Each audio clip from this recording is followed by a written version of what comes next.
Good evening, everyone, and welcome here to the Atlanta Motor Speedway. As tonight, the Flatout Racing Network brings you coverage of the season finale of Season 58 of the Rolling Thunder Gaming Aero 88 series. Getting ready here this evening for what should be a really good race at the historic mile-and-a-half D-shaped Atlanta Motor Speedway. Championships have, for the most part, been decided, but everybody still wants to get that final checkered flag on the year. I'm Seth Cole, alongside of Jessica Shelton. And Jess, as mentioned, we already pretty much know Jeff Supta's got the championship locked up, the Challenger Championship going to Doug Cady. So that gives these drivers a little bit more freedom to either be aggressive or maybe be a little bit more conservative in terms of strategy. Yeah, absolutely. And they can use this ability at this time to try to get an idea based on it's a mile and a half. It's technically a mile, almost a mile and a half. I Yeah, don't know, like it's what was like 1.4, 1.3, something like that. 1.438, something like that. Well, my point is, this track here is a speedway intermediate, you could, I guess, call it. But we can't lose sight of what's right around the corner. We got the All-Star race, and if they're going to look for a chance to compete in that All-Star race for Speedway, they want to get that win. Now is a good opportunity to get that win, so they'll be locked into that Speedway All-Star, and maybe get an idea, a little bit of insight of something that might help them moving forward. It might be this track. I don't believe so, but any help could be needed here. Very good point. Wasn't even thinking ahead to the All-Star race, but you're right. You can win your way into a locked position with a checkered flag here tonight. Jeff Supta, he's won 6 races so far this season, and obviously, as mentioned, he is in line to win the championship here this evening. He captures the pole position. He'll be alongside of Jeremy Jeffries on the front row, Keith Bynum and Dave Melson in row number 2, Andre Mahjong and Richard Martin, they're row 3. Josh Metallic and Grant Wesley, their row 4 in the top 10 will be completed by Ronald Lucet and Jeff Crivello. Rodney Sullins makes up row 6 with Andre Chires, Terry Bombard and Robbie Nices, their row 7. Row 8 will be Brian Ronson and Orlando LaBoy. JT Mayhew back in row 9 with Bob Dixon. Top 20, Frank Rivard and Cy Jones. Filling out the 23-car field will be Brian Schilling, John Godfrey, and Dante Ricky. We had 16 drivers elect to take time, 7 did not take time, and will start at the rear of the field. 98 laps of racing here at Atlanta, and it's that Bass Pro Shops number 11 of Jeff Supta leading us out of 4 and down to the line. We are racing here at AMS. Now, remember, this is a version where it's not the redone Atlanta 2023 where there's a super speedway field where it's almost full throttle. They have to back off, especially with it being CTS physics and getting a draft and all. They got to mind their P's and Q's stuff. This isn't all out, let's go all the way hard and heavy. About the 27 of Andre Mahjong, he was actually on the apron down in 1 and 2. Don't know if he got looser. Whoa. Brian Rawson into the wall back here. We got another one in the wall up further ahead. That was I believe, Dave Melson. Whoa, there's a wreck up here on the front stretch. Yep, that's the Melson car. And, he's going to get hit by Bob Dixon. Grant Wesley was in it as well, spinning through the infield grass. Caution is out for the first time here tonight already. Turn 4. Treacherous area, I think it's going to be all night long. Was watching these drivers in practice. A lot of them, the back end, wanting to step out off that final corner. Melson was actually one of the drivers I saw that was struggling with that in the practice session. You do realize when they start pushing up like that, they get really tight. They start pushing up and then they try to back off and try to save it. That's when that back end wants to come around. And then if they get up into the wall, it's basically like you coined that phrase a long time ago when we raced Cheez-It Cup, where you said that wall is like Velcro. When you come off of it, it wants to snap around. Remember that with Charles? Yep. Oh man, that's a big hit. Bob Dixon into Dave Melson. I think Grant Wesley's going to be okay. He was the car on the inside of Melson when he got into the wall and went for, I think, a harmless spin through the infield grass, but I would be concerned about that hit with Dixon and Melson, especially for the 143, because that would have been with the front end of the race car. Now, this is moderate damage here tonight as opposed to the realistic damage we saw a couple of evenings ago here in the Bare Bones series. So still a chance that the damage won't take you out of the race, but at the same time, I don't know. Here at Atlanta, you were talking about watching these drivers in practice, having to back off the throttle. It's not a full throttle racetrack, but do you think, based on what you saw, aero damage would definitely come into play and be a detriment here in the early going? It just depends on how. I mean, if you get hit in that front, anywhere in the front, the left front, right front, the head on, it's going to cause a lot of issues. But I'm not really sure because it's CTS physics and it's moderate.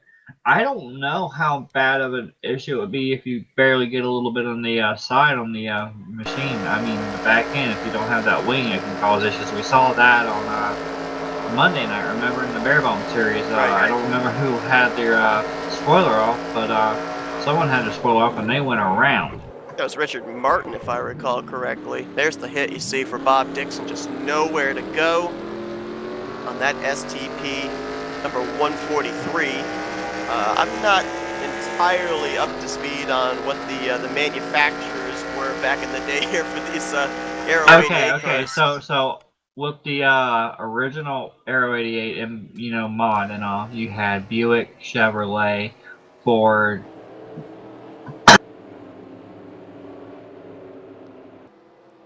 Sorry about that. You had Chevy, Ford, Buick, Oldsmobile, Pontiac was there. I know Dodge wasn't in back then, and neither was Toyota definitely.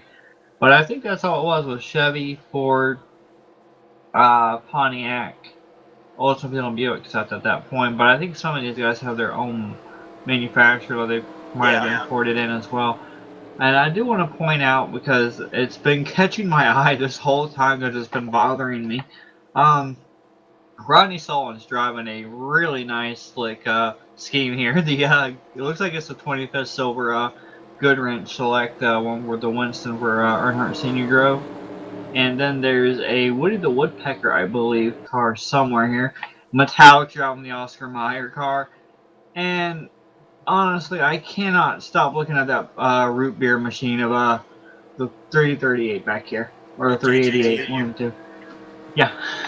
There's a lot of actually, I was looking there before we came on the air. Corvello's got the Woody Woodpecker. Yes. I was looking, there were actually a number of former winners coming into this season. 8 different drivers went to victory lane in the 14 races run.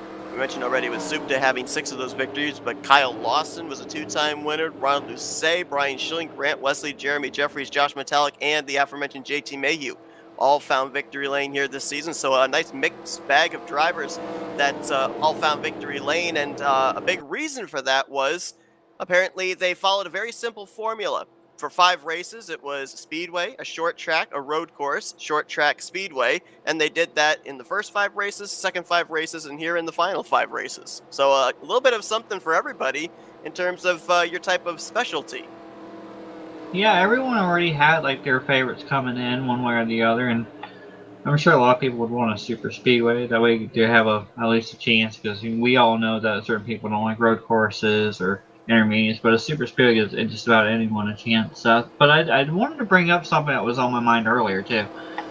We know the championships are locked up, but you and I were discussing the Eliminator. Yes. And we had Ronald Luzier versus Andre Marjan, and we had Supta in that. Now, I want to point out during practice, or happy hour, I think it was might have been first practice or something, one of the two, Andre Marjan was the fastest. And then you had Supta starting up at the front. So, I mean, Andre started 5th. He's currently running 6th. Ronald is labeled in 5th. I don't know if that's changed taking him in the pit. But, I mean, Ronald, his lap time wasn't really showing at that point. But Ronald's one of those guys who likes to chill, wait, relax, and just pick them off one at a time. We've seen that constantly. And then you got Andre and Supta. So this is actually not over with the Eliminator series at all. It definitely isn't. And we ended up not seeing Ronald Lucet on Monday night, but we did see both Mahjong and Supta, and we saw both of them. They seemed like their cars were really good on the long run. Granted, that was that? No, that was CTS physics as well, wasn't it? Yeah, I was gonna say, I thought there was different physics, but yeah. So with that being said, maybe the same thing will translate here if we go into a long green flag run of maybe seeing those two making their way closer to the front. And I can say that for Supta now, because I was going to say you can't go any further than where you're at P1, but he just lost the race lead to Jeremy Jeffries, that Atari #1 machine out in front now in clean air. Matt Walker is somewhere at home watching this, spinning in circles in his chair. Atari, yeah. So, you notice how the front got single file real quickly, Seth. I mean, and now they're battling a little bit, but I do want to point out, do you think it's a good idea to try to be single file? I mean, yes, you may not hit each other, bounce up, and push up and whatnot, but my problem would be the checkups, having to let off in these corners. That's going to be atrocious. Well, you know, going back to a point you were mentioning when we saw the Dave Melson issue, where he was pushing up, let out of the throttle, and the car came around on him. With the checkup, you'd have to bail out of the throttle and could deal with that same loose sensation. So I think you're right on the mark there. I don't think that running single file is the smart thing to do here, because with this ETS physics, we know the draft and the suck-up is going to come into play, and the checkups are going to take place more than likely in the center of the corner, which is the most treacherous place to bail out of the throttle. We see Asuka's got the lead back, but I noticed back in that corner, Jeremy Jeffries ran way up there, really high up off of 3 and 4. We saw that issue last time with that caution that came out. But Jeremy made it stick, just running his own line. Didn't bobble up, didn't bobble down. He was pretty much running a straight line all the way around that top. So, looks like Jeremy's found something and figured something out up there that can be useful later on in this run. And he's going to go to the inside of Supta to take the race lead back. We followed Grant Wesley there through 1 and 2, and then through 3 and 4. You can kind of see the track is split into 3 segments there, the 2 seams separating it. Jeremy Jeffries and Grant Wesley, they've actually been putting their left sides right on that top seam, running the extreme high line. And to your point, they've obviously found something there that's been able to get them. Yeah, 3 wide. And he's still up there on that top line. 3 wide. We're going to die.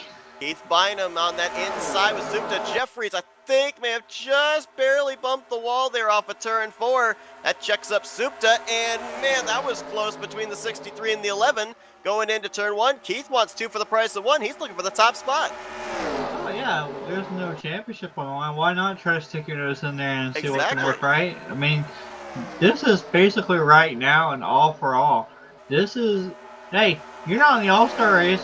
Go for it. You're going to get a chance. Or at least get an idea on the open if you're going to compete.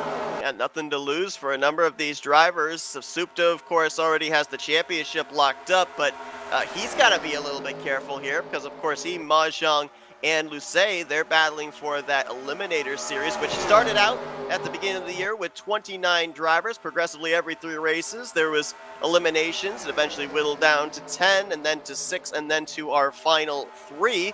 And right now, all 3 of them still up here inside of the top 6. Supta's second, Mahjong's battling for 4th, and Lucet just got the wall there, but he's hanging on to 6th. I went back here to look around the 16th position. That's where we find Dave Melson, who was involved in that incident. So he's managed to slowly start creeping back into this pack here. He's caught Robbie Nices and Terry Bombard here for the 15-14 position. We go 3 wide back here almost. Are we going to go 3 wide? No. Okay, he's going to back out a little bit. But he seems to be keeping somewhat pace. It might be affecting him a little bit on the straightaways, but not much. It doesn't look like. I think all 3 of the drivers that were involved in that first caution looks like they are still competitive, up to speed. We were just watching Grant Wesley. He got in the wall and fell back, but it looks like he's up to speed just to his outside. Bob Dixon, we were worried about that front-end contact for him. And then you mentioned Dave Melson. They're all up here in this lead pack. So good to see there. Early issues for all 3 of those drivers, but it looks like they still are at least in the hunt right now. Not dealing with anything that would take them completely out of the picture of getting this checkered flag. Now things have gotten calm at the front, but yeah, they're not calm at the back. Near where Schilling is back here, near 16th, 17th. And remember, Brian Schilling was one of a number of drivers that elected not to put down a qualifying lap. Started back in traffic. Whoa, way up there, up the hill goes Grant Wesley. Yeah, that's the second time that we've seen him up there almost into the wall. You know, apparently something's up there that he and Jeremy Jeffries have found, but I feel that the longer the run goes on, and we talk about this all the time at the worn out mile and a half racetracks, the tires wear down, the tire heat kicks up in that right front, the aero tightness is going to push you up a little bit further. Actually, that's what I was about to touch on, Seth. Yeah. The tire wear. I mean, would it be smart to run that high side? And would it have any effect on cooling your tires down at all? I don't think so. If anything, I feel like it would wear the tires down more, because if you're in that middle groove, then you have a little bit of space to be able to run up the track off of 2 and off of 4 and not hit the wall. But if you're running that high line, especially through 3 and 4, you've got to have about a quarter to a half groove to be able to have that slide up when the right front tire heat tightness kicks in. And Grant's run out of that room a little bit. Actually, even leader Jeremy Jeffries, I've seen him scrub the wall a couple of times. Granted, it hasn't lost him enough momentum for Supta to be able to pounce at this point in time, but you know, at some point, the scrape is going to become a slam. Ronald Luzier coming down looking for that position right there on Keith Bynum Seth, and then we had Metallic. Metallic peeked out a little bit. Now, running down where Metallic and Ron Luzier was running lower than that middle group, I'm wondering if that's eating the tires up even more and they have to manage themselves a little bit better off the corner. Yeah, I'm wondering that too, because we've really seen nobody, at least in the early going, we're starting to see a couple of drivers now migrate down to that inside line. Of course, the term Harvicking was made very famous by Kevin Harvick at this racetrack right down that white line. Nobody has ventured down there, which says to me there's not enough grip down there. You'd have to deal with the car really pushing up. Here's a good example, Dante Ricky on the inside of Keith Bynum. Now he was able to get good momentum, drive it deep into turn 1, but then pushed up coming out of turn 2, not able to complete that pass on the 63. Battle for second up here. Looks like Metallic wants to go for the lead. Oscar Meyer, number 39, going to get to the inside of Supta. He'll get to the inside of Jeffries. Oh, someone in the wall back there. Was that the 63? Yep, Keith Bynum. He'll drop from 4th all the way back to around 7th, maybe outside of the top 10 with that momentum loss. And Grant West is starting to pull right back into this top 10. He's running 11th right now, but it looks like he's getting ready to pounce on this. I mean, running that top side seems like it might have been helping Grant pretty much, because now here he comes into the inside of Rodney Sullivan's looking to gain some more spots. And Seth, it's lap 21. These guys, some of them came in. I'm not sure if all of them came in, but if some of them didn't, pit stops are going to be in, what, next 10 laps? Yep, eyeballing it. All but 9 drivers came down pit road under that first and up to this point only caution. I'm sitting there riding with Grant Wesley in the 88 Gatorade machine, and he just got a huge run up there on Andre Charist and Richard Martin and everyone right there in that pack. I mean, if you go on that inside line and arc it down just right. Whoa, Joey Jeffries! Wow, did not see that happening. Did you? I'm looking right now, and maybe my eyes are playing tricks. I didn't People see coming radio in slide pit. up. There's Jeremy. There's another driver, and at that point, Brian Rawson almost lost it off before. Jeffries and Keith Bynum on pit lane, and this is going to be something interesting to watch, because watched some drivers testing pit stops during practice, and let's just say there wasn't a high percentage rate of success getting onto pit road. Wait. We saw the Bare Bones. They were running 30 to 35 laps. Green. Can they only go 20 to 25 laps? But here's the thing. It was 2x in Bare Bones. It's 3x here tonight. Oh, is it? Yes, it is. So that's why we're seeing the earlier pit stops than we originally would have thought had it been 2x. I gotcha. Which also kind of makes sense of why we're seeing these drivers have a lot of difficulty with the handling of their race cars, because the tire wear would be at 3x. Their grip goes away a lot quicker than they would normally be. Supta's coming in. Seth, I do want to point out something that's caught my attention. Normally it takes a little bit longer and quietly until the very end of this race, but Shotgun to near the front before pit stop started and running 3rd right now. Dante Ricky, how about that? Yeah, that 84 making moves right now in the podium, albeit he was running about 5th before a couple of drivers inside the top 5 came to pit road. Speaking of pit road, I think the leader's coming in. It's a wide angle there for Metallic. Gonna make it though. Dante Ricky in. Ashang Lucet, so that's the other 2 of the 3 drivers battling in the Eliminators Series. Supta made his stop the lap prior. There is Supta leaving with Orlando LeBoy in the 42. That turns the race lead over to, I believe, Grant Wesley. Grant and Brian Schilling 1 and 2. Looks like Schilling's coming in this time. Running low there, and I think you're exactly right. Yep, he's going to dive onto pit lane. Killing the winner on Monday night in that finale of the Bear Brothers Racing Series. I don't know. He was over 45 coming in there. I hope he didn't get busted for speeding on that one. That would really hurt his chances. Side by side off pit road there between Dante Ricky and Josh Metallic. Looks like Ricky's going to get the spot. And looks like Terry Bombard in the 10. Looks like he might be coming in this time. Grant, I think, is coming in. I was thinking about Schilling right now. With him coming in at this point in time, that's 26 laps, roughly at that point. How many pistols are we looking at? About another 3, maybe? Wow. 3 or 4? Oh gosh, Frank Rivard. Really hot in the pit road. So, let's see. I'm going to quickly check if Grant... Yeah, Grant was on pit road under the last caution, so... Let's say the drivers can go about 23, 24 laps on a tank of fuel. I do the quick math in my head. That means they'd have to come to pit road another 3 or 4 times. 2 more times. It'd be right close to the number of whether they would have to make 3. Of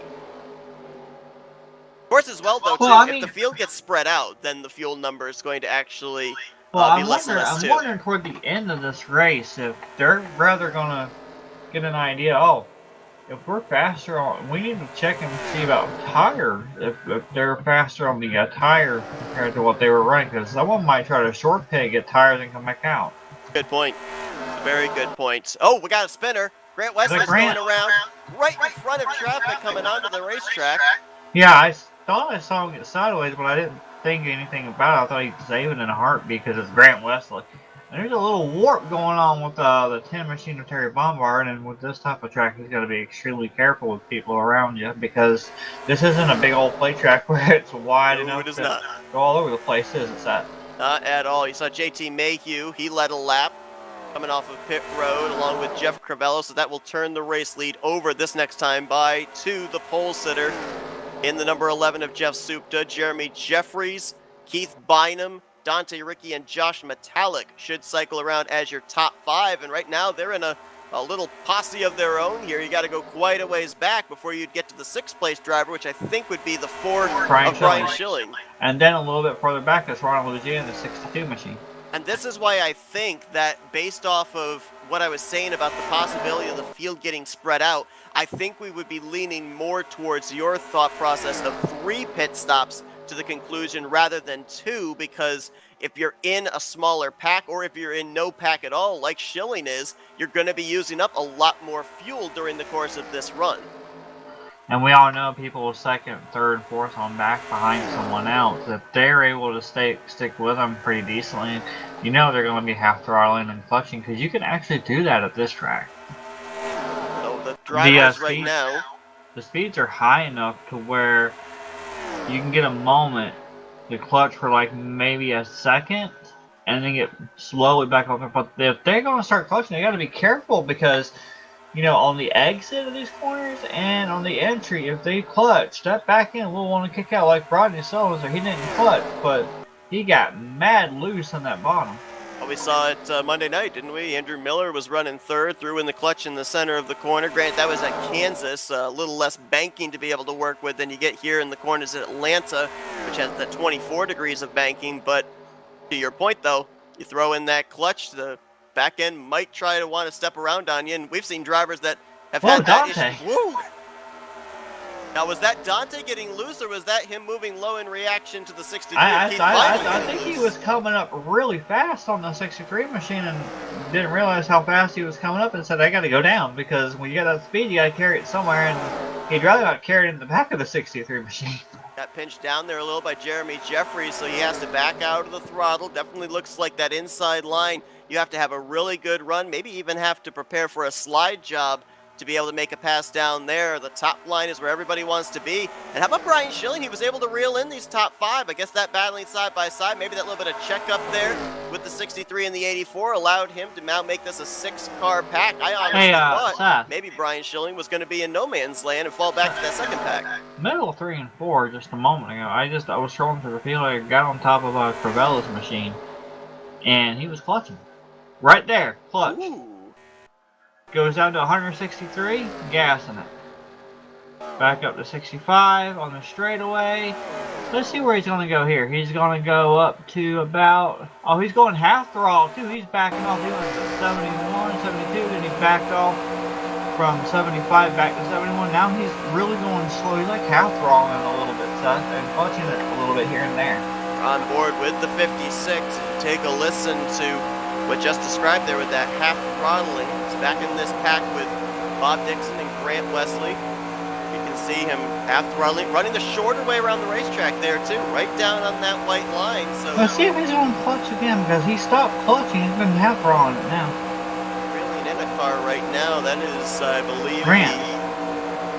Yep, He's running Grant so he can get to the 84 Dante. Dante's back in 15. What happened to Dante? Well, I'm going to go back and look at that. Yeah, that's what I was wondering, was the car they were reeling in there, and that, you're right, that is the 84, so... What? Oh, wow, we missed that, Seth. On lap 34, Dante comes off of turn 4. 63's in the wall. 63 comes off and hits Dante. They both go sliding underneath the track.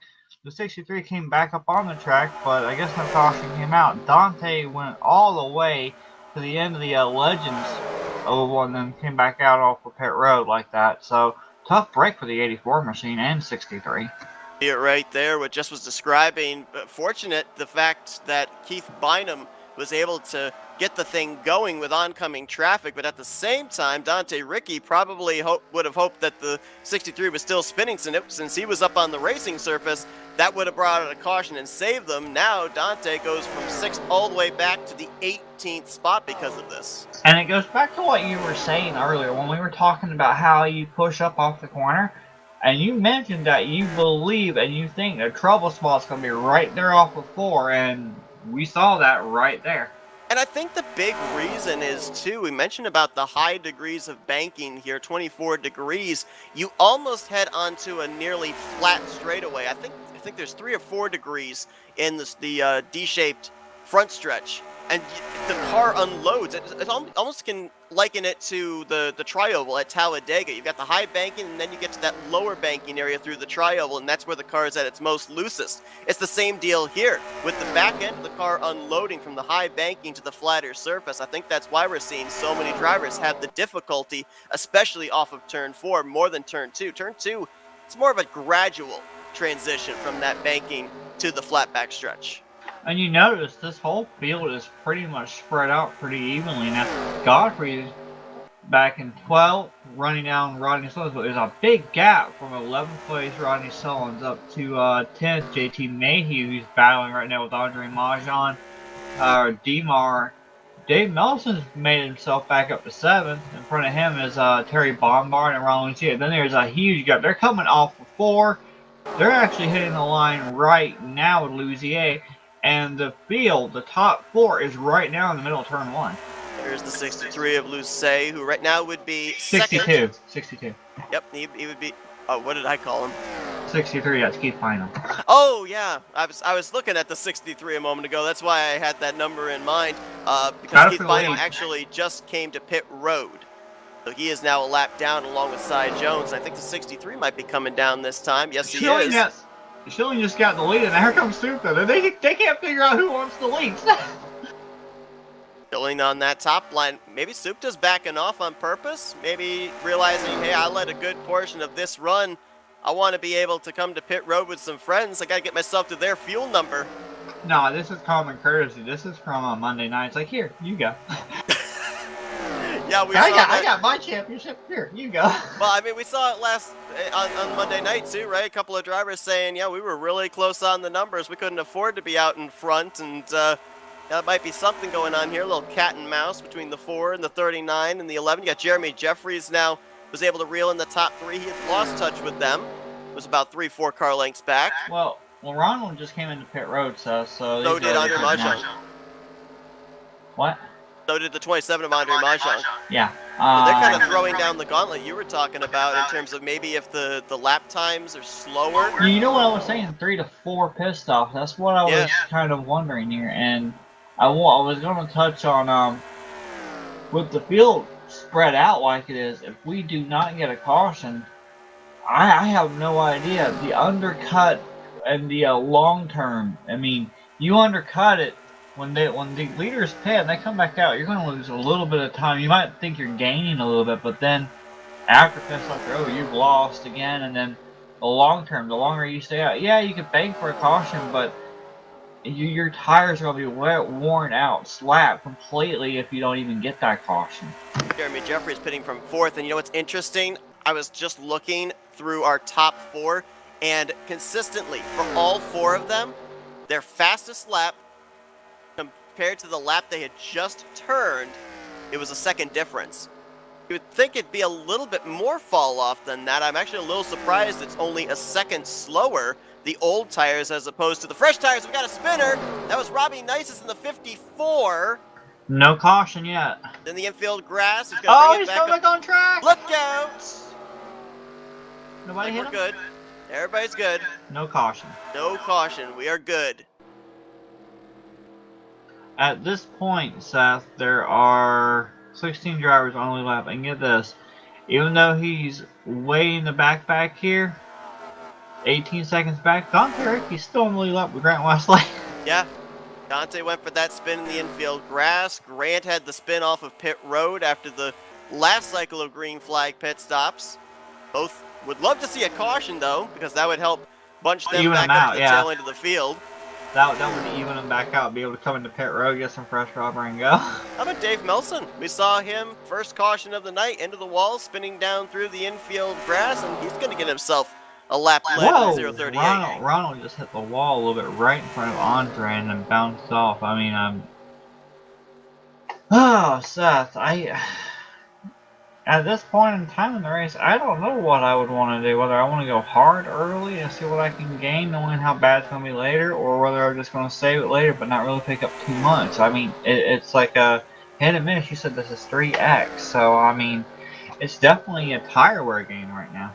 Yeah, it's at the point where I'm glad I'm up here, not having to be down in one of those cars strategizing, because I'm with you. I'm not necessarily certain which side of the spectrum I would want to be on for these runs. If I would want to be pushing hard, abusing the tires and getting everything I can out of it, or maybe hoping that the conservative way will get me the track position I need near the end of the race. Looks like somebody dove on to pit road there. I think that was the 7-Eleven of John Godfrey. 84 of Dante is on pit road as well. JT Mayhew on the outside here of Dave Melson. This is for the race lead. Nelson might be pitting this time. That might be why Mayhew jumped up on the top. Back here, going into turn 3 right now, you got Schilling, Supta, and Jeffries 1, 2, 3. So they're looking to take back the command of this race after pit stops have cycled through. I mean, Seth, with them running the way they are, it looks like it's going to be one of those races where who's going to dominate? Is it going to be Supta, Schilling, or Jeffries? Yeah. Pretty much, right? And it's also going to come down to the question of, are they all equal on how far they can go on fuel, or with the fact that Supta's been out in front for 18 laps, Jeremy Jeffries been out in front for 12 laps. I mean, are any of those three maybe just a little bit better than the others in being able to make it further on fuel? But yeah, we know, obviously, based off of what we're calculating here, these drivers are going to have to be on pit road at least one more time. Robbie! Save it. Robbie Nices got really sideways. He hit that brake trying to get to the right speed. That car snapped, but he was able to save it, thankfully, in the 54 machine. On that Ron John Surf Shop machine, Cy Jones also on pit road. Comes Dave Melson off pit road. Yeah, look, the question here comes JT Mayhew from the race lead, so that should cycle it back to Brian Schilling at some point. But yeah, I mean, when the window opens to make it the rest of the way, would the short pitting strategy work, or do you come to pit road when everybody else comes to pit road? Because I know this isn't a super speedway, this is a 1.5-mile racetrack, but with the CTS physics, draft is very, very important. So I would think the last thing you want to do is try that short pit strategy, come to pit road all by yourself, and then find yourself with no drafting partner in the final few laps of the race. I don't know if it's a race winning strategy, or if you end up basically throwing away a chance at winning when you've been up inside of in the case of these drivers right here, top 5 all day long. Well, in the case of Dante Ricky, really. Because he ain't in there no more. But anyway, yeah, getting back to your point, Seth. I'm a plate driver. I hate to admit that, but I am a plate driver, and I don't do intermediates. But this, I mean, there's only a handful of intermediates that I'm actually decent on stuff, and you know that. So, and most of those, they usually have a caution. So, us not seeing a caution here, I can't answer what I would want to do. I mean, I would just want to follow with what the leaders are doing, and if I'm in the back of the pack, like mid pack, like where Rodney and Demar are, 8th and 9th position, I would just run it until I feel like I want to pit, and you know, see where everything falls. I wouldn't be worried about anything. Just run my own race at that point. We have run 53 laps, now going on to lap 54. Only one caution that was in the early going of this race. All 23 drivers that started the race are still running, and 18 of them, well, make it 17. On the lead lap is Grant Wesley in the 88, going a lap down. The race leader in the 4, Brian Schilling. We got at least potentially 2 more rounds of pit stops coming up here. Hopefully they keep it green. If trouble breaks out, we'll break in, but we're going to step aside here real quickly for a word from our sponsor, Ultimate Garage Floors. The following presentation of the Rolling Thunder Gaming Talladega Challenge Series on the Flatout Racing Network is brought to you by Ultimate Garage Floors. Ultimate Garage Floors is very active in the garage remodeling community, staying current with the latest technologies and custom configurations so that we can bring you the highest quality installations. As a Northern Virginia Exposy flooring installer, we focus on garages and commercial flooring to perfect our craft and bring you high results. In a space that gets as much wear and tear as your garage, you want to be able to trust that the cabinets and flooring we install are ready to withstand against high traffic and regular use. That is why we include a lifetime warranty with our services, so that you know we stand behind the quality of our work. To get started with a free consultation, call us at 540-931-9006 or visit us on the web at ultimategaragefloorsva.net. That's ultimategaragefloorsva.net.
Welcome you back here to the Atlanta Motor Speedway, closing in on 30 laps to go.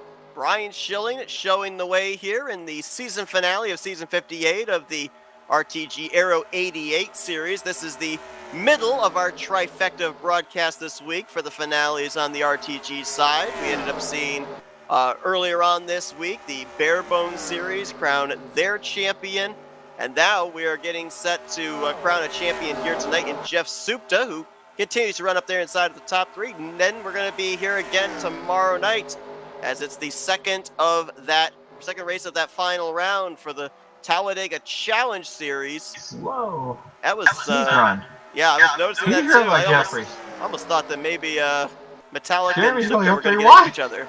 He's gonna be up there already. Tomorrow night at 9 p.m. Eastern Standard Time, we're going to crown ourselves a champion over there in the Tally Challenge. Did we already crown the bracket winner, or did that not happen? Bracket winner was Brian Schilling. It was official? It was official, yep. Grant Wesley needed to beat Brian Schilling last week in order to force another showdown. I thought it was Joe, wasn't it? I thought it was Joe. For the bracket. No, maybe it was. Yeah, I think actually you're right. We'll get there when we get there. Yeah, I don't have that stat up in front of me right at the moment. Anyway. We saw Grant Wesley go a lap down just prior to heading to that commercial break, and now Dante Ricky about to go a lap down. So I believe, let me check real quick. No, Grant's actually the third highest of the lap down machines. It's Bob Dixon and Jeff Crivello who are right now in the lucky dog position. So should we get a caution? Ronald is leading down pit road, so we have some pit stops, some playing here. Yeah, remember that Ronald Lucet and Andre Mahjong, they came to pit road a little bit earlier on the last go-round than did most of the race leaders, so they would have had to have come to pit road earlier here again. Uh-oh, Ronald's coming back down. That cannot be good. Here's the 62, the 27, Orlando LeBoy behind them as well in the 42. Did Ronald get a black flag? He might have. Lucet and Mahjong one lap down. Let's watch the 62. Let's see if he pulls into his stall. Nope, passes right through. Oh man, looks like both. Oh, caution! Caution! Wow. What Let's see happened? where it is. It is 54 maybe? 75? Yeah, I saw 54 slow, so it's probably, well, I mean, Terry Bombard, but he probably was coming off pit road. Andre Charest was also slow. I don't know if he was coming off of pit road or not.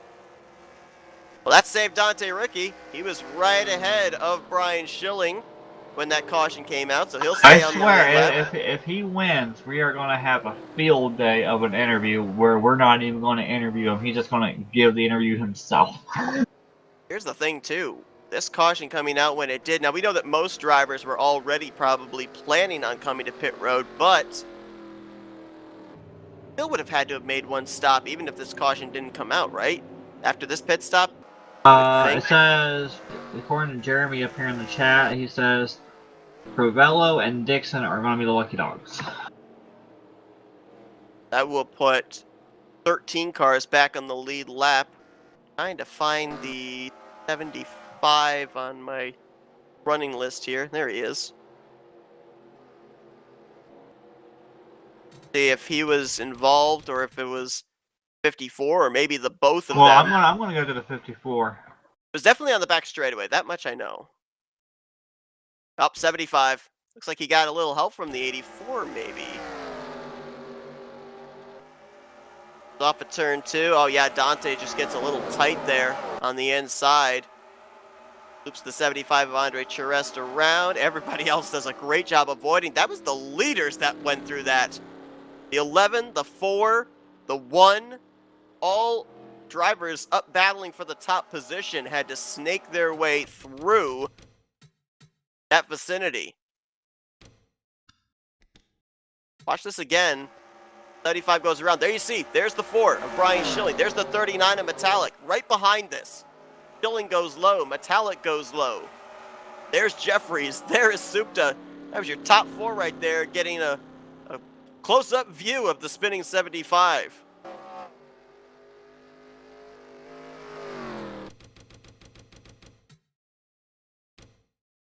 Go on board with the 4 of Brian Schilling. See what he saw. Not something you're necessarily expecting to see when you're out in front leading this race.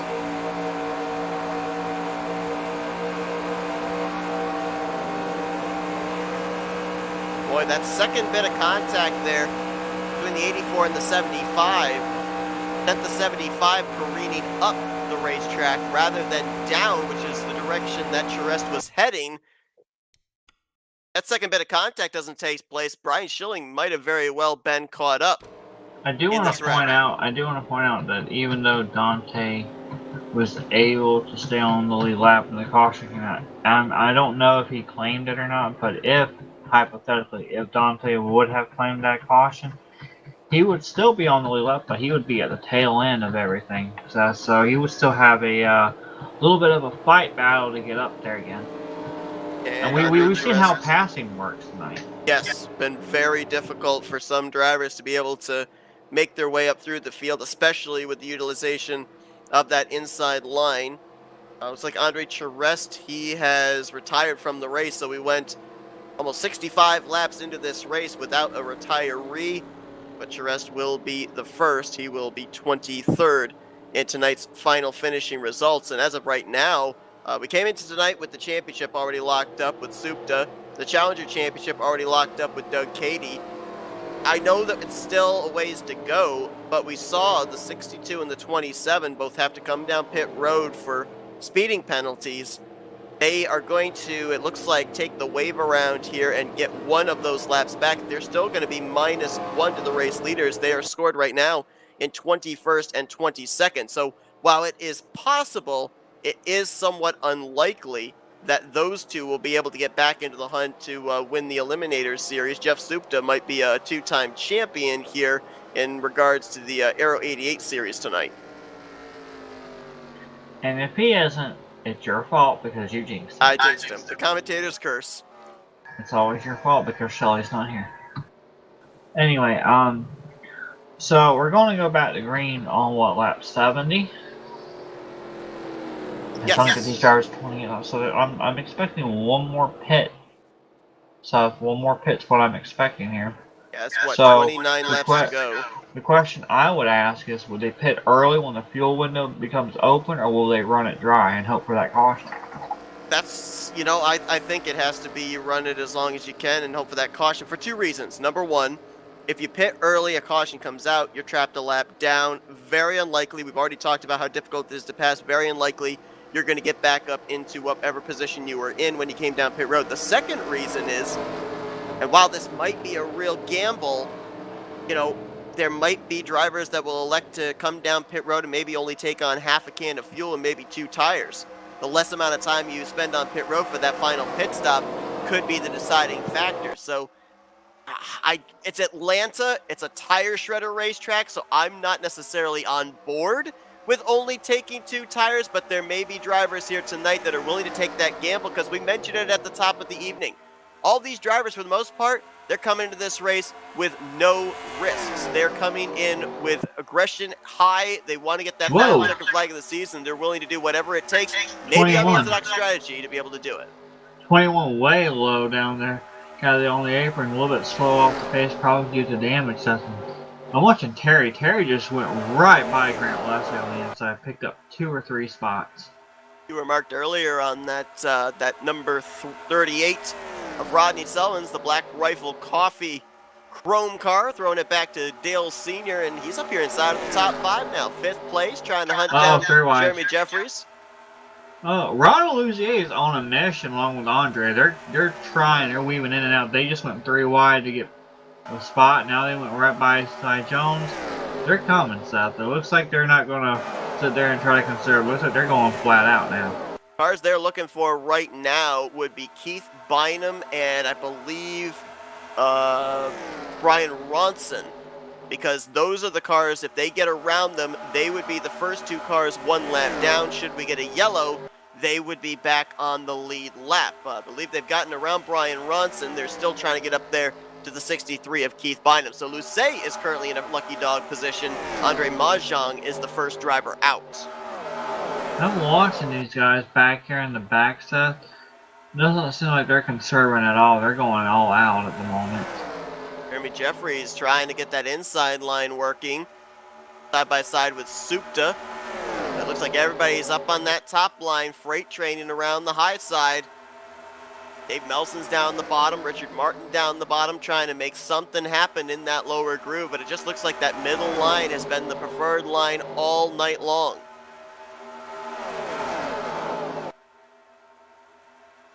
So, Seth, at this point in time, are you just focused on trying to get to the All-Star race, or are you just saying, okay, season's pretty much over. I'm just gonna stay and focus on the next season, or like for example, if you're oh wow, Jeremy way off pace. Whoa, Jeremy way on the inside. Whoa! He's low. What in Did he the blow world? up? I just saw some black smoke. I think he blew up. Did he? There was No caution. smoke. No caution I yet. don't know if it was dust kicked up from sliding through that patch of grass or if the engine did go south on his number 1 machine. I'm waiting for official scoring to show if there was a reason for the retirement mechanical-wise, but I think he blew up. Engine ignition is what it's saying. See if we have an opportunity here. Hopefully they're able to keep it clean as we drop back and look at a replay of this. I'm right on board with Jeremy at this point. He was on the inside line battling Rodney Solons for 5th, trying to get 4th. Started losing a lot of speed. Yeah, it went down. It right did. There. Wow. Saw the plume of smoke. About 2/3 of the way down the back straightaway. Boy, that was heads up driving to get it down there on the apron, spin it out of harm's way. Grant just pit, by the way. That could have caused a big backup behind him. And Wesley. Okay, so I believe, I might be wrong, but I believe Grant, Wesley, Robbie Nisus, they're on pit road because they were a number of drivers that elected to take the wave around. And they were hoping for a quick yellow to get them back on the lead lap. They had to come to pit road. Makes me wonder about that. Well, no, I think Robbie Nice is coming back here. I guess he had a black flag, unfortunately, happened to him. And I was wondering about the 62 and the 27, but they actually pit about 3 or 4 laps prior to the caution coming out. So they're only a couple laps off of what leaders pit. Yeah, not nearly as dire straits as Wesley was. And meanwhile, back here in 8th position is this 84 machine slowly being there. DMAR trying to challenge for it, but Dante's sitting there nice and slowly trying to creep back up, not trying to cause another incident, because if you remember, they do have a 2 in park or a strike. You got to be careful whether you're going to park or not, claim it, etc. So some of these drivers are being careful. Interesting, when I look up here inside of our top 5 now, 4 of these drivers have all found victory lane at some point this season. Schilling, Metallic, JT Mayhew, and Jeff Supta. Ronnie Sullins, the lone man out here in the top 5 that has not found victory lane. He's been very quiet here tonight. Slowly, methodically working his way up here inside of the top 5. And at 338, I wouldn't count him out either. Okay, I was just thinking about how they're running, and I've been watching DMAR doing everything in his power to get around the 84 machine on the bottom, and then it took me back to a little Bret Hart speech that he had a long time ago when he was inducted to the Hall of Fame, Seth, and he said the Hart Foundation would have done it. And I'm thinking, DMAR trying so hard on that inside to make it work, and in the back of my mind, I'm thinking Robert Balcom would have done it. It's true. I couldn't resist. It's like Falcon would have done it. Look at DMAR. He's been trying so hard to get that to go for the past like 5 or 6 laps. Seth. Right, Wesley jumped down there, was trying to give him a little bit of draft down the back straightaway to make that move on Dante Rookie. Ooh, did he get loose? Did he get tight? Big yeah. When it split here. Right, Wesley on fresh tires around the top. Richard Martin still doggedly on that inside line. Trying to get around the 84. Less than 10 laps to go here as well. So, just how close is it? For some reason, I don't have that scheme of Godfrey, and the first thing I thought of was, oh my gosh, here comes Joe Bananas.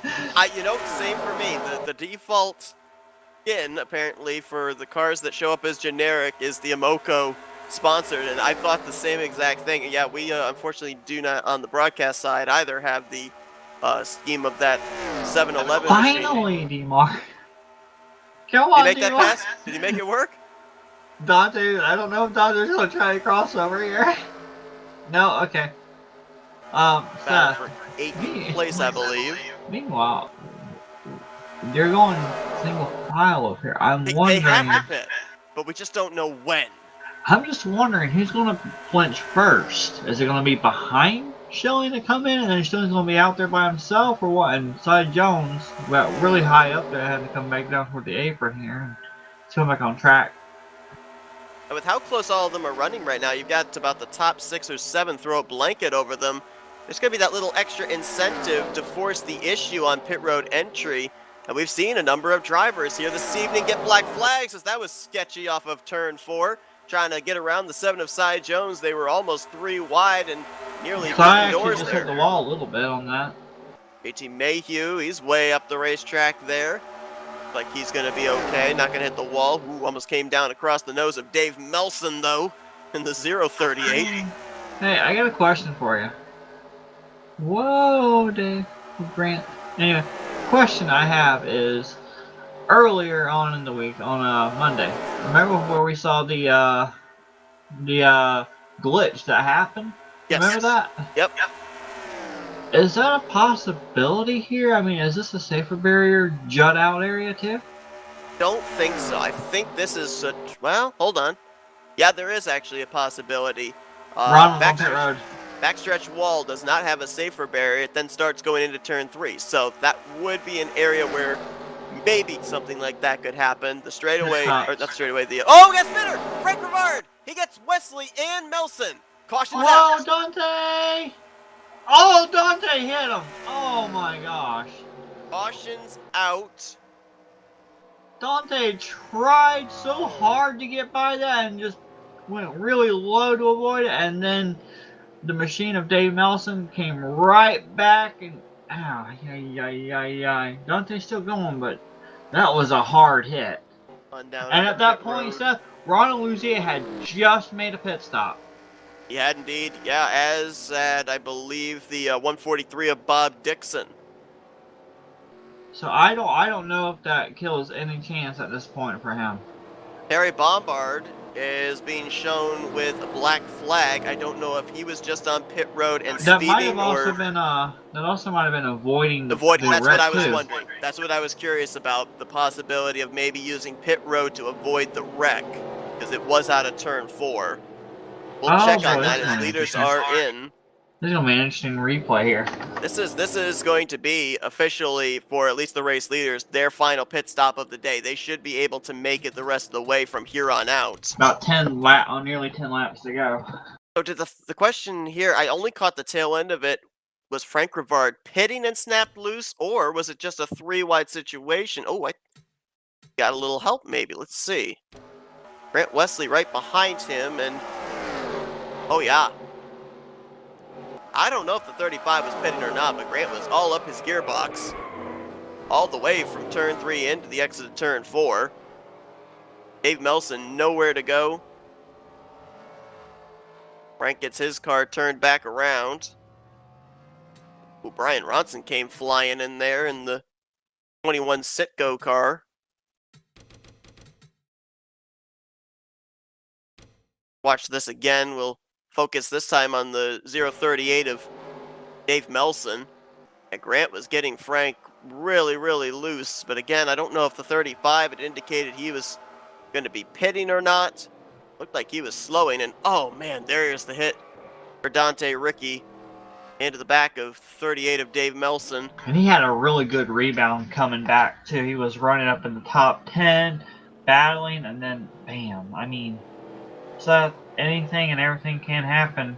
You have a good, you start in the back, having a good run going through, then all of a sudden you're up there, then all of a sudden you had an incident, then coming back up, and then bam, it's all it takes is just one little mistake, and nothing you can do about that. He was trying to avoid the wreck, and then no room to go. Almost a case of deja vu for Dave Melson, and the fact that he ended up spinning off of turn 4 through the infield grass. It looked like everybody was going to miss him, and then he got hit. He got hit by Dixon and then by Dante Ricky. And Andre Marjan's. I'm not really sure about this. I mean, I thought pit road was open last time, and Ronnie Sullivan is staying out, so now he's labeled as the leader. Here was the reason that Terry Bombard got the black flag. He right there locks up the brakes, went over the commitment line, but then came back on the racetrack because he missed pit road, but he did go over the commitment line on the left side of the caution codes and was speeding. So we'll have to check about that. Like Grant Wesley has taken his car back to the garage area where he will join Jeremy Jeffries and Andre Charest, and we'll wait for the official word, but I believe that the 143 and the 63, I think, were the Lucky Dog drivers, but wait for official word on that. As it looks like Rodney Sullins is going to be the race leader when we go back green here, which will be with 8 laps to go. Cy Jones, Ronald Lucet, Bob Dixon, they're going to take the wave around. So Keith Bynum was one of the Lucky Dog drivers. I'm not sure who the other one was. JT Mayhew will line up second. Dupta third, Martin fourth, and John Godfrey in fifth. We have any update on why the 39 and the 4? Well, that's what I was telling you, that Stilling had hit along with other guys, and Rodney is the one who stayed out and became the leader. I mean, I'm kind of skeptical on that too. I don't Lights are understand out. that. Well, we'll see if this strategy plays out. Maybe Rodney Sullins is of the thought process that maybe he can hold off those other drivers, catch a caution near the point of no return, and maybe win this race on fumes under caution. Maybe they're thinking tires are going to be more effective or something. I don't know. They only got right sides. I didn't really pay attention to what they did on the stop stuff, but we'll find out what's going on here in a minute, won't we? Yeah, these final 8 laps are going to be wild as Rodney Sullins. These final late laps. Yes, late laps. As it's the 38 of Rodney Sullins up through the gears. Machine did not go for the 21. Jeff Supta looks like he's going to clear for second. Godfrey looking for third. You realize that I'm all bunched up right now? It's going to get a lot more hectic and a little bit more aggressive for positions. Right now, 14 drivers on the lead lap, back to the 143 of Bob Dixon. As Rodney Sullins going to do as much mirror driving as looking out the windshield. 3 wide back here. Schilling on the inside. Frank Rivard really high up with Dave Melson. Here they go. And there goes Brian Schilling up and over. 38 catches there. 038, that is, of Dave Melson as well. Another hit with Melson. So somebody else got hit with Melson. That was the 62. Caution out again. Whoa. Rodney got wrecked up here. He just went around on the backstretch. Got spun there. You see him continue on, but they are racing back, remember. And by the way, Seth, you always say under 10 to go. It's actually under 15 to go on the Tally Challenge. This one, I don't know if it's 15 or 10, but on Thursdays it's 15 and under. We race back, so I don't know what I know that they're racing back right now, so I have no idea what happened with Rodney. I think it was himself and Jeff Supta that got together, because Supta dropped back to around 6th or 7th. JT Mayhew led us back to this caution. And race ain't over yet. It is not. Mayhew looking for a second win on the season. We're going to get what we're going to get, like a 2-lap shootout, you think? Maybe? 1 or 2, I think. Yeah. Max 3, but I highly doubt we're going to get 3. I think it's going to be 1 or 2. We got the lap machines, so that's an extra lap of caution to calculate in. Take a look at this off of turn 4 again. 3 wide, you just get the feeling there's just no way that's going to work out in anybody's favor, and it was one of those kind of chain wrecks where 038 goes across the nose of the 35, clips the back end of the 4. Keith Bynum gets collected, and there's that late shot for the 62 of Ronald Lucet into the passenger side door. But Ronald kept going, though. Can move up here. We just caught the tail end of it there. The Supta and Rodney Sullins incident off of turn 2. Supta drives it really, really deep. Tries to carry that momentum off of turn 2. Rodney got tight. He comes down. Hard to tell from that angle if Supta came up, if Rodney came down, if maybe it was a sequence of both. Sullins obviously getting the worst end of it, dropping all the way back to 11th. Supta in 7th position. See if we can do an aerial view. We mentioned the fact that 38 had stayed out, so we know he was on older tires, so no surprise of the push up there off of turn 2. I don't know if the 11 came to pit road there under that caution period. If this was a battle of fresh tires versus old tires, you can clearly see that the 38 oversteps the cushion. Oh yeah, from that angle it almost looks like he either turned down to avoid hitting the wall as that thing was pushing up, or got loose and then came down across the nose of the 11. Supta was holding his line. Fortunate there for Rodney that he didn't hit anything, though. The somewhat spacious apron there on the back straightaway, allowing him to 360 it and keep going. I do want to point out, we mentioned earlier about JT Mayhew having a chance because he was hovering around the top 10, top 5 most of this race. You know, we would look back and there he'd be around that area constantly, Seth. And now we got Godfrey, Crivello, Demar, and Terry up here in the top 5. I mean, this whole landscape has changed dramatically now about these guys up in the front with only a couple laps, a handful of laps to go. I mean, this is going to get kind of interesting. It really is. You consider the fact that JT Mayhew, he stayed out a couple of laps under those round of green flag pit stops to get a bonus point for a lap led. John Godfrey made an appearance up in the top 5 Ronnie's late retired. in this one. Rodney and Dave Melson both retired. Looks like they will finish in maybe 19th and 20th based on the number of laps left here.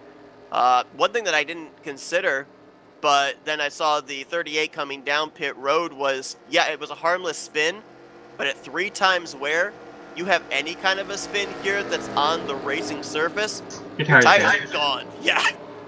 You're gonna have to come to pit road. So yeah, you may still have the car in one piece, but you're gonna lose track position having to absolutely come to pit road to change those tires.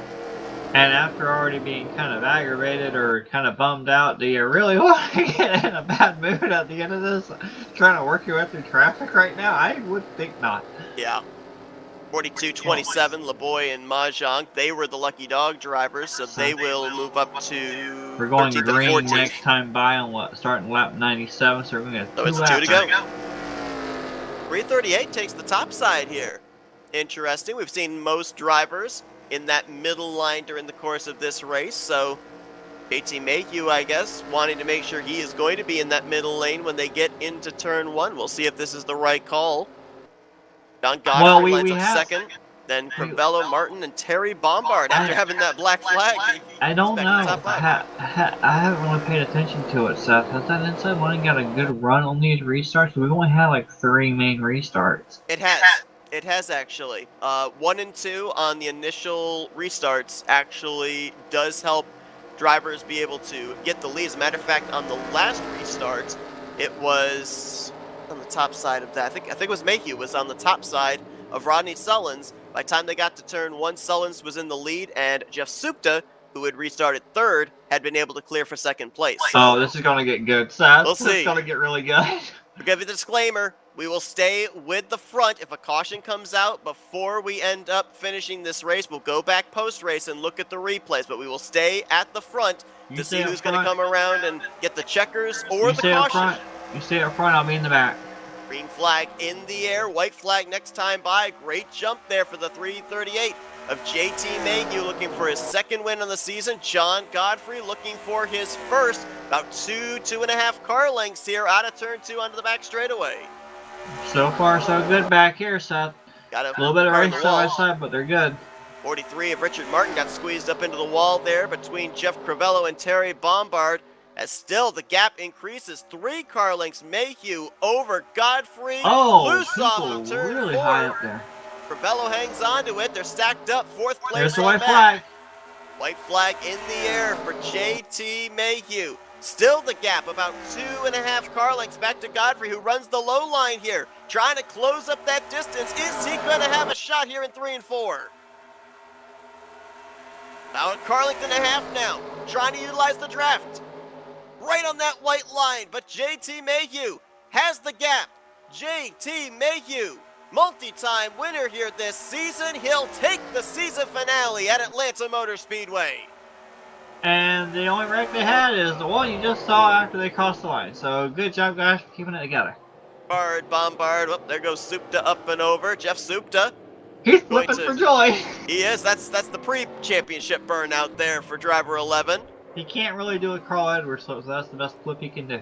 He'll win not only the overall championship, but also going to best Andre Mahjong and Ronald Lucet to win the Eliminator Series. And Doug Katie, who wasn't in the field here tonight, officially the Challenger champion. As what a restart there for JT Mayhew. You know his heart was pumping, and he was doing a whole bunch of looking because he saw that Godfrey had a good run a couple of times, but apparently that run just could not capitalize at all. I just you see that? It looks like See the number on his car? What? Who? On JT Mayhew? Let me go back. If I can get back to it. 33.8. Yeah, that's the number of beats per minute that his heart was going. Well, you know what? I'm sorry. We might have to penalize JT Mayhew. He may not win because he's going backwards on the track. DQ. He's off. Alan Kulwicki, the Polish victory lap for JT Mayhew. His first win coming into tonight was at Kentucky, another 1.5-mile racetrack. Obviously, very different from Atlanta, but two-time winner at the 1.5-mile racetracks this season.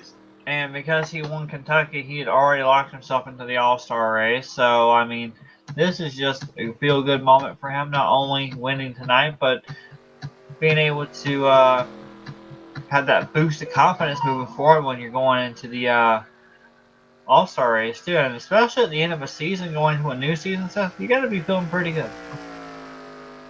Well, we had that whole running debate of, was it better to stretch it as far as you could or to do the short pit strategy? For JT Mayhew tonight, it was the long con. He was one of the few drivers that stretched it as far as possible when we had those rounds of green flag pit stops. Worked out in his favor, gained him track position late. Obviously, the contact between Rodney Sullins and Jeff Supta that gave him the lead, that didn't hurt either. And he was able to maintain that top position in that final 2-lap restart as he'll be heading to victory lane. There it is right there, and I don't think he used the correct entrance, but that's all right. We'll show you now the finishing results. Don't look at me. I've never been able to find victory lane. That's why I always park it. I always get lost. My GPS stops working after the scheduled number of distance. Alexa, find victory lane. Alexa, wake up. But how about some of these stories up here inside of the top 5? Mayhew with the victory. Godfrey up there in second. Dante with the top 10. Yeah. Terry Bombard had that black flag. Gets 6th. Frank Rivard, we saw him get spun around off of turn 4. That was the next to last caution, I think it was. And he still brings home inside of the top 5 in 5th. But Jeff Crivello, I think he and JT Mayhew both were drivers that stretched it as far as they could possibly go before coming to pit road on those cycle of pit stops. So worked out for both of those drivers. Josh Metallic back in 8th, Jeff Supta in 9th, and Keith Bynum completes the top 10. Brian Schilling back there in 11th. So tough break there for Metallic, Supta, and Schilling, who were up inside the top 3 or 4 most of this race, but lost the track position on that late race yellow. I have to ask, and I don't mean to sound like I'm being disrespectful. There's no disrespect meant, but when was the last time have we ever interviewed Crivello? Yes, actually. For a top 3 podium? Yes, I'm trying to remember. It was a long time then, no offense to him. No, it was this season of Tally Challenge. Oh, was I not commentating that race? I think not. It was a few weeks ago, but yeah. Okay. Ended up finishing, I think it was 3rd in a Tally Challenge race. Well, then I really, really, greatly apologize for that because I wasn't aware of that. I was like, wow, Crivello's top 3. Had a strong run there, too. He had to do a lot of blocking in the closing stages. Was under fire from Richard Martin and Frank Rivard and Terry Bombard. So well done to him as we're going to head into our FRN post-race wind down. We're going to start with our top 3 finishers and then eventually talk with our Season 58 Aero 88 Series champion, Jeff Supta. Let's kick things off by talking with the driver of the number 43 STP machine, Richard Martin.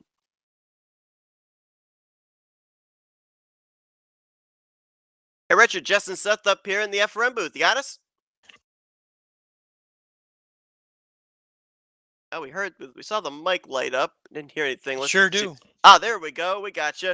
I mean, man, wild race here tonight. It kind of looked like this race was going to be several different types of a race, but we weren't sure exactly which it was going to be. We ended up having the early caution, thought, well, maybe we're going to see short spurts here and drivers have to work out pit strategy. But then we had that long green flag run, about 1 or 2 cycle green flag pit stops.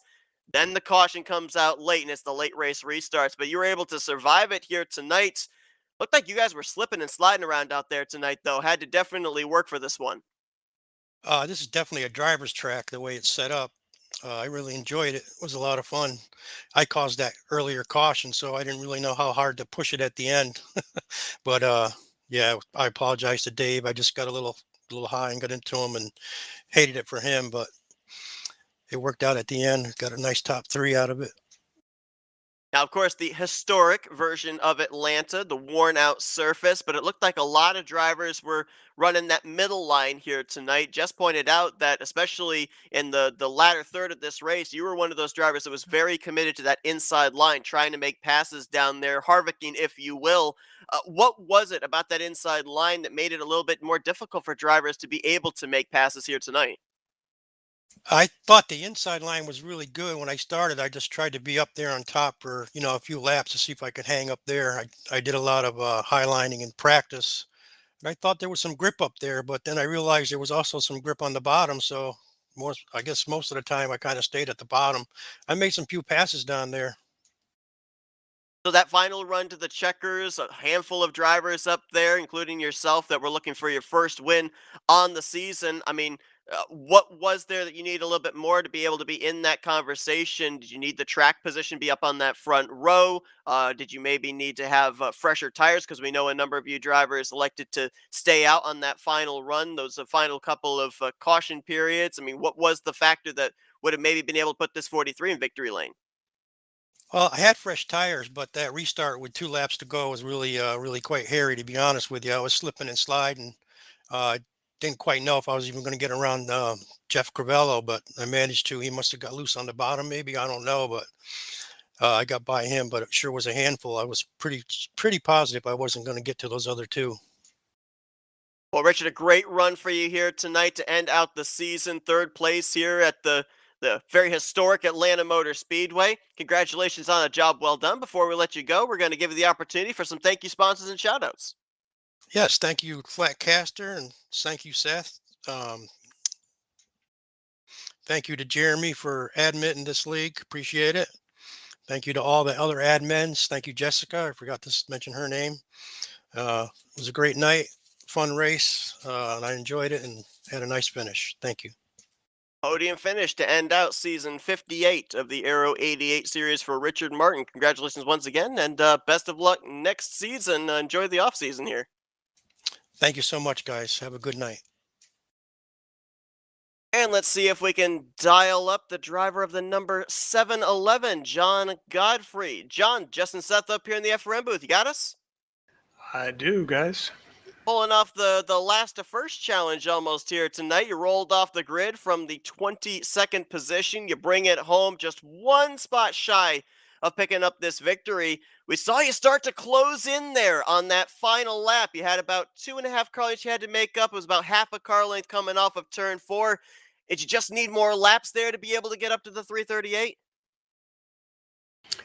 Yeah, I was holding my breath through that whole thing, so it's all kind of foggy to me, Seth. I never expected to be talking to you two tonight. I was lucky to crack top 10 most of the night, so but that's why we run all the laps. It was crazy at the end. I don't know what I could have done with JT. He was strong all night, but yeah, crazy set of circumstances there at the finish. You were one of a number of drivers that elected not to put down a qualifying time, subsequently starting towards the rear of the field. So, what was it that you needed to do to be able to make passes here tonight? Was there an area where you found that was able to get you alongside of somebody and eventually be able to make the passes? Because we didn't really see anybody be able to get to somebody, make a pass immediately. They had to kind of work on it for a lap or two. Or was it a case of ride behind somebody, wait till they make a mistake, and then pounce? Yeah, a little of that too. For me personally, I found, and I wanted to start in the back just to be in tire conservation mode, but I found if I backed up the entry to one and hugged the bottom, it seemed to be a little bit quicker for me. I could make some ground on people down there, but just a very racy track, just such fun. You talk about conserving tires. We know Atlanta Motor Speedway, the old track surface here, it is a tire killer. And you drivers had 3x tire wear here tonight. How difficult, especially during the long green flag runs we had, how difficult was it to manage that? Yeah, Atlanta's always tough on tires. It's crazy, and especially when we're doing 3x. But I just focused on being smooth, and like I said, I mean, it wasn't too exciting personally most of the night. I was just barely cracking the top 10, but it got real exciting at the end. I'll tell you that. Got exciting for us up here in the booth as well. Congratulations on a job well done here tonight. Definitely, you got the picking up the most positions award here this evening, bringing it home in the runner-up spot. Before we let you go, though, the floor is yours, John, for some thank you sponsors and shout-outs. Well, thank you to RTG for putting this series on. It's a fun time, and FRN for your outstanding broadcasts. We're glad to see you here tonight, showcasing this final race of the season. And of course, LeJoy's for backing my run, and all the boys back at the shop for giving me a fast piece. Thank you all. That's John Godfrey, second place here tonight to end out the season finale of the Aero 88 series. Congratulations once again. Enjoy your off season, and then back at it here in season 59. Thank you, guys. Go down to Victory Lane. A second time he's been there this season. First it was in the Bluegrass State. Tonight it's at Hotlanta. Let's talk with JT Mayhew. JT, Jess and Seth up here in the FRM booth. You got us? I gotcha. Oh my goodness, I'll tell you what, didn't get the chance to be able to see how you won that Kentucky race, but here tonight, what a wild ride there in the final 10 laps. You played the strategy, elected to stay out. You end up having the top two get together ahead of you. You're coming around, leading us to what eventually was going to be our final caution of the day. But then you got to hold back that pack of hungry wolves for 2 laps. I mean, how much were you looking in the rearview mirror as opposed to out the windshield there in that green-white checker?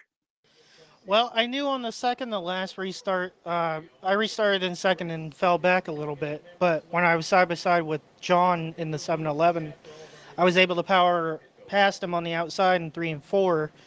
So I figured that, well, on this last restart, I'll take the outside and see if that works. Well, I got a good jump on the restart, and he got back. He got close to me, but he never quite got right to my bumper.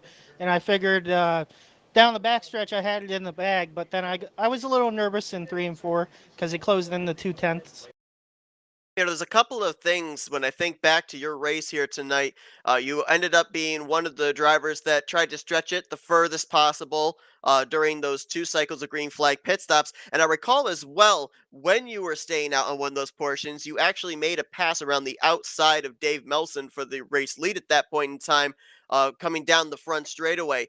Did any of those things factor into your ability to be able to hold off the drivers here on those older tires?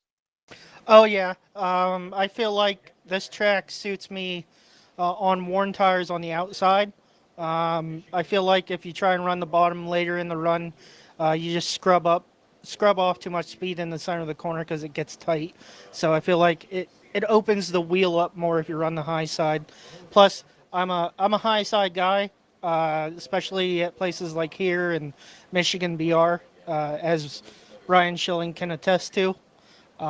So I love a track like this where you can run wall to paint. This is a great track.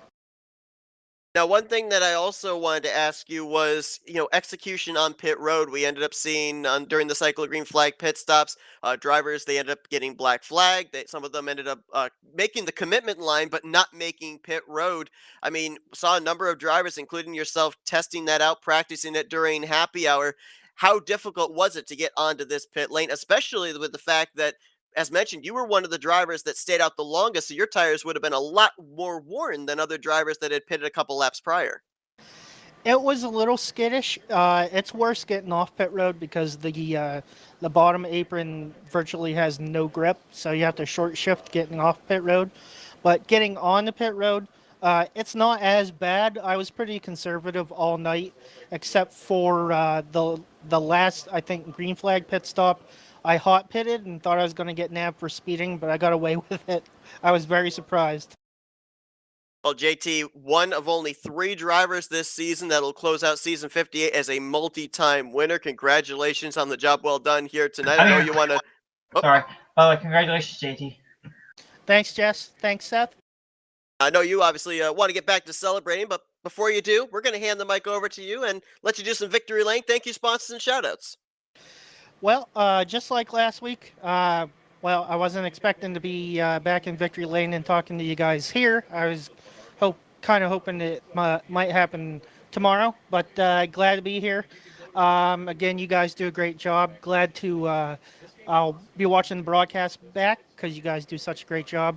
I want to thank my teammates, David Lawson, who's not here right now, Jeff Crivello, Terry and Mitch Bombard, Brian Schilling, Chuck McClure. Thank the series admins, Jeremy Jeffries and Dante Ricky. Thank the league owners, Sean Prime and David Cannon, Bones. Again, like I said last week, this is the best league I've ever raced in, run by a great group of guys. And thanks again to everybody. Thank you, everybody, including you guys. That's JT Mayhew. What a way to end out this season. Second victory on the year and taking the checkered flag in the season finale at the Atlanta Motor Speedway. Congratulations, JT. Go and enjoy this one. All right. Thank you, guys. Have a great evening. Hopefully I'll talk to you tomorrow night.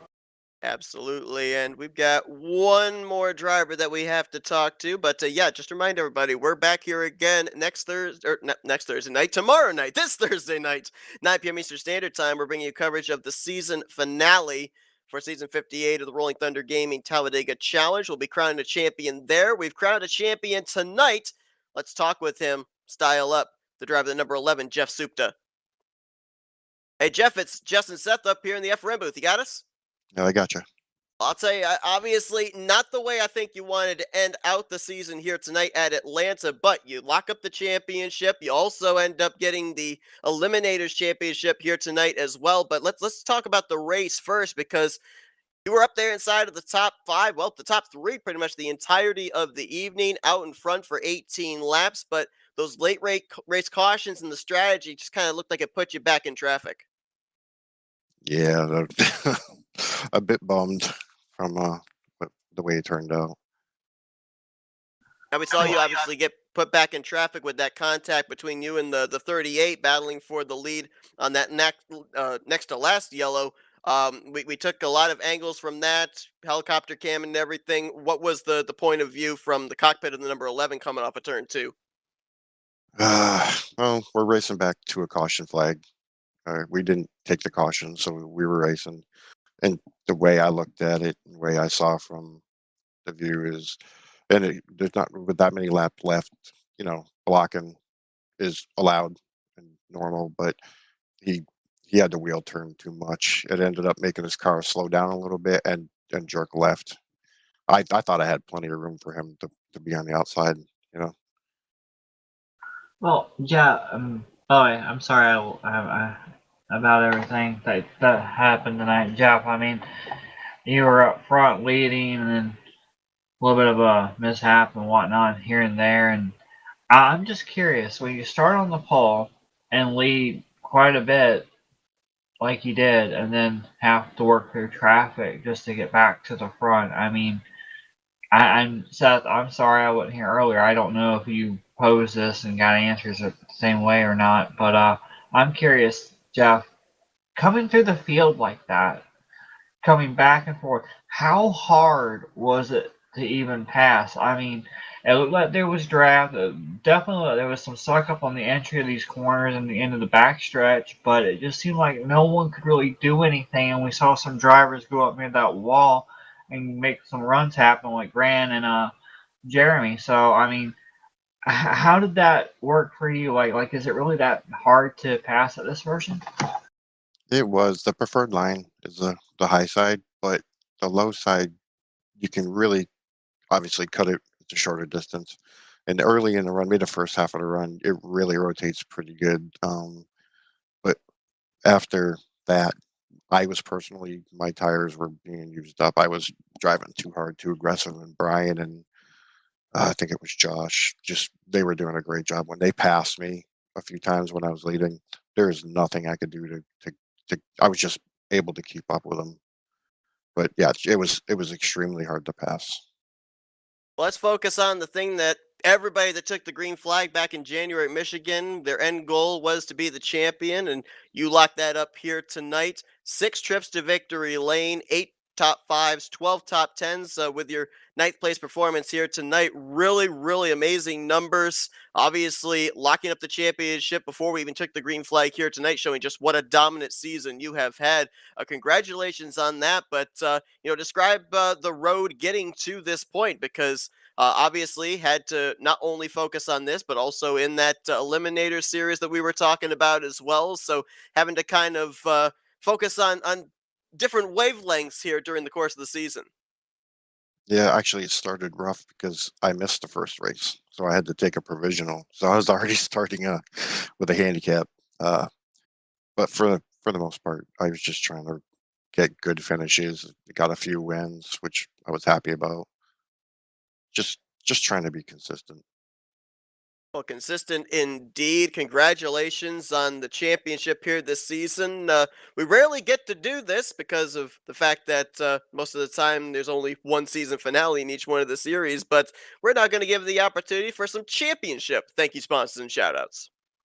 Well, I don't know if you guys discussed it, but Doug Cady won the Challengers pretty handily, especially missing the last race. So congrats to Doug on that achievement. Just happy to be able to do this, with these guys. They're a great bunch of guys. As much as I get frustrated sometimes with some of the incidents or with the people, um, there's nothing I wouldn't rather do than to race these guys week by week.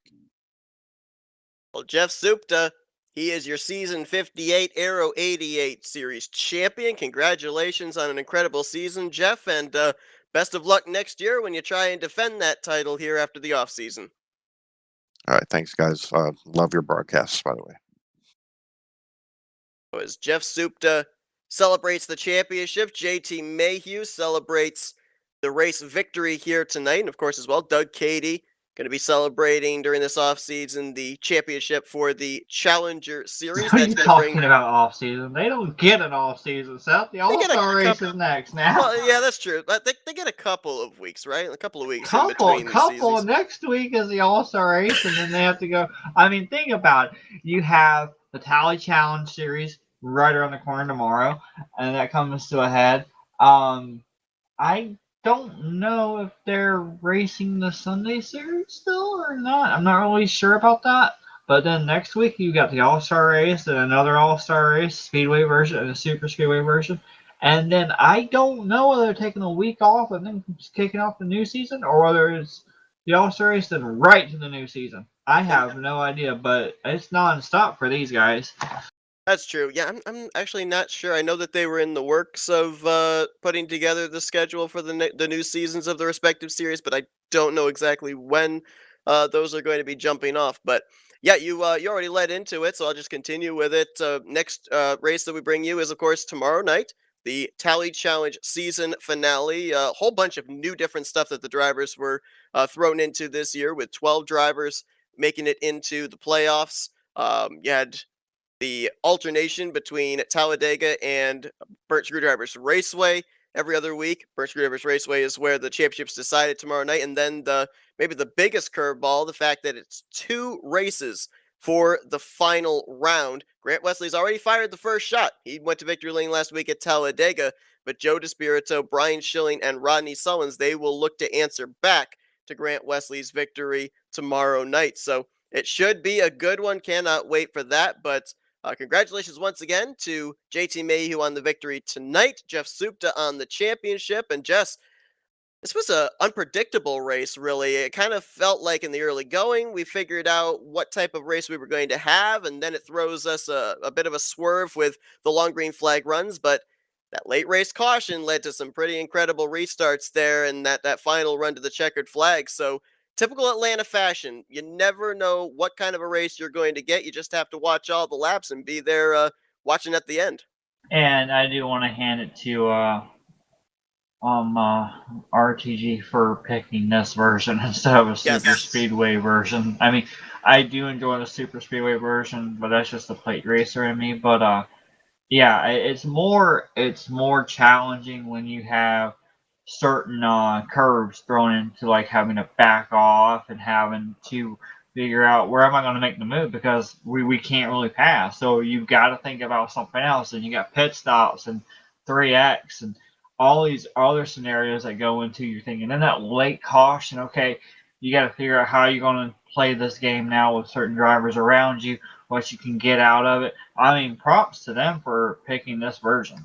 Yeah, I know it's been an ongoing debate, and it probably will continue to be for years of, who likes the Super Speedway version, who liked the old version. I'm on the side of the old version. I love tracks with character, and Atlanta definitely, this version here brings out that type of character and makes you have to, as you Yeah, mentioned, kind you of love the change up. character of hitting the wall, don't lie. I mean, that's still part of the character. It's a love-hate relationship I have with the track. But I love it when I'm watching the action. I hate it when I'm part of the action. Let's put it that way. yeah, because you remember this might not be the exact version, but it's not the Super Speedway version. It was the this type of version that led to me actually seeing a little bit of aggravation not too long ago from a certain person that we are not going to name here.